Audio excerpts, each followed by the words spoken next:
দোকানের মতন ঝরঝরে চাউমিন বানাইতে চাও তাহলে এই ভিডিওটা দেখো আর স্কিপ করো না। একদম ইজি।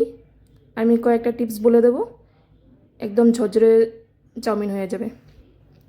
এই জন্য এখানে আমি চাউমিন মানে নুডলসটা নিয়ে নিচ্ছিলাম, স্টিকটা, আর অল্প হলুদ আর লবণ দিয়ে বসিয়ে দিয়েছিলাম, কারণ স্টিকটা অল্প মোটা হয়, যার জন্য অল্প টাইম লাগে সিদ্ধ হতে।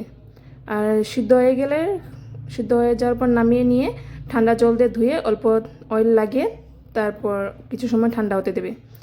আর এখানে আমি কড়াই নিয়ে নিয়েছিলাম। কড়াইটাও ভালো করে গরম হতে হবে, তাহলে নুডলসটা চিপকে যাবে না। আর তার থেকে বেশি ভালো হয় যদি ননস্টিক কড়াই নিয়ে নাও, তাহলে আরও বেশি ভালো হয়। আর এখানে আমি কড়াইটা ভালো করে তেলটা গরম হয়ে যাওয়ার পর তারপর আমি পেঁয়াজ দিয়ে দিয়েছিলাম। পেঁয়াজটাও কিছু সময় ভাজার পর আমার পছন্দের ভেজিটেবলস দিয়ে দিয়েছি। তোমাদের যার যেটা পছন্দ সেটা দিয়ে দিতে পারো। আমি সবসময় এগুলো দিয়ে বানাই আর ভালো লাগে খেতে।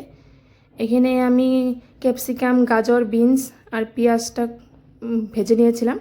তারপর এখানে দিয়ে দিয়েছিলাম লবণ, এটা তাড়াতাড়ি সিদ্ধ হওয়ার জন্য। তারপর দিয়েছিলাম হলুদ গুঁড়ো, আর এটাকে আমি কিছু সময় ভাজা ভাজা করব। তারপরে আমি বাঁধাকপিটা দেবো, কারণ বাঁধাকপিটা আগে দিয়ে দিলে মজে যাবে আর দেখাও যাবে না, খুঁজেও পাওয়া যাবে না। এর জন্য এটা বাঁধাকপিটা পরে দিতে হবে, সব সময় মনে রাখবে। আর দিয়েছিলাম আমি ভিনেগার, আর সাথে দিব আমি সয়া সস। এই দুটো দিলে পর টেস্টটা বাড়ে। ঘরোয়াভাবে খেলে না দিলেও চলে, কিন্তু রেস্টুরেন্ট হিসাবে খেলে এটা দিলে ভালো লাগে। আর এটা হচ্ছে চাউমিনটা মানে নুডলসটা আমি ধুয়ে নিয়েছিলাম, যার জন্য জল জল ভাবটা রয়ে গেছে। আর এখানে আমি সসটা দিয়েছিলাম শেজওয়ান ফ্রাইড রাইস সসটা। আর সবগুলোকে দিয়ে আমি ভালো করে ভেজে নিয়েছিলাম। তারপর আমি উপর থেকে দিয়েছিলাম ব্ল্যাক পেপার, কালা গোলমরিচের গুঁড়ো। আর এটা হয়েছিল ম্যাগি মশলা, যেটা আমার সবসময় থাকে।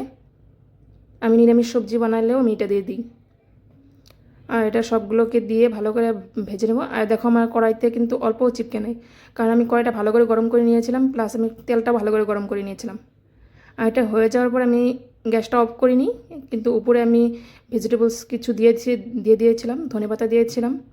এটা কাঁচা কাঁচা থাকবে, এটা খেতে ভালো লাগে, কচকচ কচকচ যখন করে দাঁতে লাগে তখন ভালো লাগে। আর সবগুলোকে আবার নাড়াচাড়া করে মিশিয়ে নেব। আর এইভাবে আমি নামিয়ে নেব। তারপর আমি এটা নামিয়ে নিয়ে এটা উপর থেকে আমি কিছুটা ভেজিটেবলস দিয়ে দেবো, যেরকম বাঁধাকপি কুচানোটা। আর আমি এটা হাতে কুচিয়েছি, দেখো কতটা মিহি হয়েছে। যতটা মিহি হবে ততটা স্বাদ লাগবে। আর ধনেপাতা আর কিছুটা কাঁচা পেঁয়াজ, বাস রেডি। ভিডিওটা ভালো লাগলে অবশ্যই লাইক করে দেবে আর কমেন্ট করে দেবে। আর নেক্সট ভিডিও আসা অবধি টাটা।